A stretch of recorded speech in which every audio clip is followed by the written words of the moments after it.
그제 밤 9시 반이에요. 경기 화성 동탄경찰서 흉기에 찔렸다는 신고가 접수됐고요. 한 원룸에서 38세 여성과 41세 남성이 흉기에 찔린 채 발견이 됐고 결국 여성은 사망, 남성은 중태. 경찰은 탐문 수사를 통해서 A씨의 지인 C씨입니다. 용의자가 42세 남성 C씨를 용의자로 특정한 후에 현재 추적 중입니다. C씨의 차량이 조금 전에 보셨던 것처럼 한박산 근처에서 발견이 됐고 담배, 사진 등 소지품과 흉기까지 범행에 사용된 것으로 추정되는 흉기까지 발견이 된 상황이에요. 경찰은 한박산에 헬기 한 대와 5개 중대를 투입을 한 상황입니다. 200여 명이 투입됐지만 밤새 못 찾았어요. 경찰에서는 한박산을 벗어났을 가능성을 염두에 두고 현재 수사망을 확대하고 있는 상황입니다. 김배현 박사님, 네. 오늘 아침쯤이면 우리 경찰이 수사력이 좋기 때문에 또 200명의 경찰 병력이 동원됐고 탐문 헬기까지 지금 동원이 됐기 때문에 잡았겠지 싶었는데 아직까지 잡지 못했다. 굉장히 추운 겨울 아니겠습니까? 예. 이 밤사이 잡지 못했다라면 한박산을 벗어났을 가능성을 여전히 염두에 둘 수밖에 없는 상황이다 싶고요. 네. 한박산 인근에는 용인대학교 그리고 명지대학교 등에 대한 대학교가 있기 때문에 많은 대학생들과 인근 주민들이 불안에 떨었을 텐데요. 지금쯤 돼서 최종적으로 저 용의자를 잡지 못했다라면은 전국적으로 많은 시민들이 불안해할 수밖에 없는 상황이 아닐까 싶습니다. 예. 살인 사건을 저지르고 굉장히 급하게 차량을 볼라드에 들이받고 도망가지 않습니까? 예. 보통 이렇게 도주하는 경로나 과정을 보게 되면 신용카드를 사용할 수가 없습니다. 본인이 특정되기 때문에.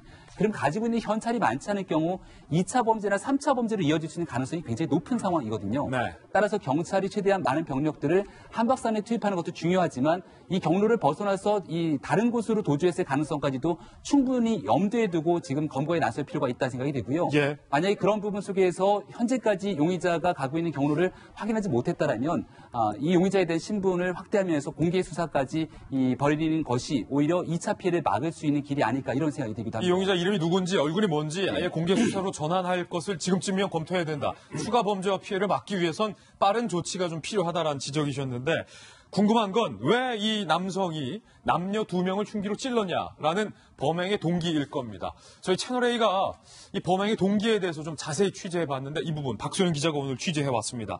왜 이 남성, 그러니까 한박산으로 차를 버리고 도주한 남성은 왜 남녀를 원룸에서 찌른 겁니까?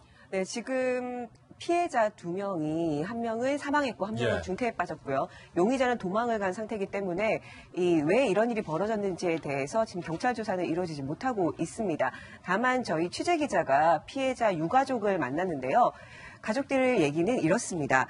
이 사망한 피해 여성과 용의자가 원래 같은 회사를 다니고 있었고 두 사람이 사귀는 사이였다. 이렇게 얘기를 했습니다. 용의자와, 그러니까 도망간 용의자와 네. 지금 찔러서 사망을 한 여성이 같은 회사였고 연인 사이였다. 네, 사귀는 사이였다 이렇게 얘기를 했어요. 그런데 사귈 때 이 남성이 좀 집착을 하는 그런 행동을 해서 이 피해 여성이 굉장히 힘들어했고 살해 용의자가 네네 그것 때문에 또 헤어졌다 이렇게 얘기를 했습니다. 그리고 헤어진 뒤에도 계속 연락이 와서 굉장히 힘들어했다고 합니다.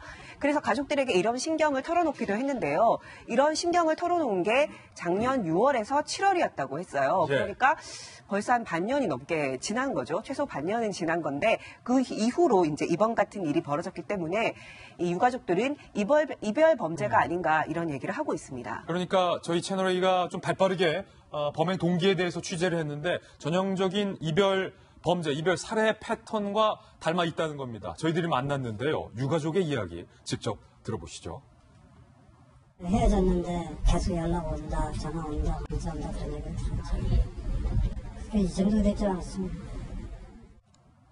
사실은 이런 사건을 좀 많이 맡아보신 김강삼 변호사께서 보시기에도 지금 유가족들의 이야기대로 한번 사귀었다가 뭔가 틀어져서 헤어졌는데 그 이후에 뭔가 끔찍한 범죄로 이어지는 이별 범죄 가능성이 높아 보이십니까?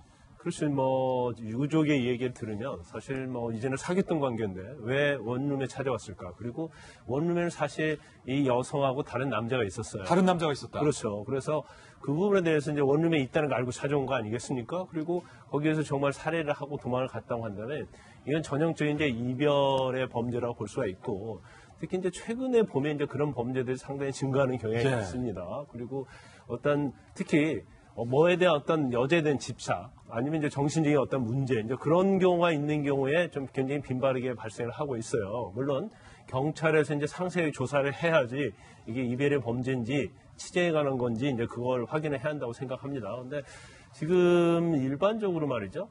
그 2명을 살해하려다가 지금 1명은 사망을 했지 않습니까? 예. 그러면 굉장히 이 용의자는 막다른 골목에 있는 거예요. 막다른 골목에 있다. 그렇죠. 그리고 지금 겨울이잖아요.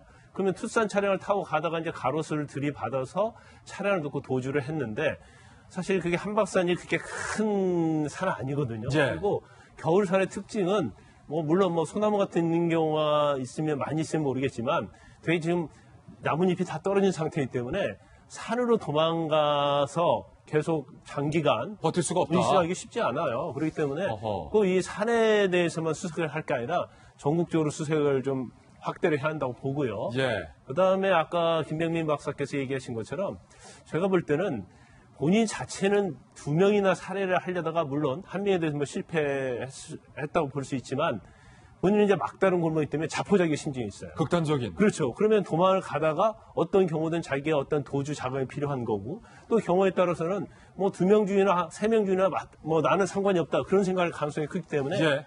2차 피해 가능성이 굉장히 확률이 높다고 봐요. 그래서 경찰에서는 주저할 게 아니고 빨리 용의자의 신상을 공개하는 게 가장 최우선이 아닌가 싶습니다. 지금 변호사님이 지적하셨던 것처럼 인근 주민들이 불안에 떨고 있습니다. 이 문자 메시지. 어젯밤 동탄 살해범이 우리 아파트 뒷산 쪽인 한박산으로 도주하였다고 합니다. 입주민 여러분께서는 범이 잡힐 때까지 주 야간 출입 시 주의하시기 바랍니다. 아파트 자체에서 문자 메시지 보낸 건데 이 조치는 저는 참 잘했다고 봐요. 박용진 의원님. 근데 조금 걱정스러운 건 어떤 근본적인 대책을 잘 마련했다기보다는 알아서 조심하라라고 하는 저런 문자를 받게 되잖아요. 예. 우리 아파트에서 저런 문자를 보냈다고 그러면 얼마나 놀라겠어요. 얼마나 놀라겠어요. 입장을 바꿔놓고 생각을 해보면 문자를 받아서 미리 조심하는 경우도 있겠습니다만 그 순간에 아이들이 학원가에 있을 수도 있고요.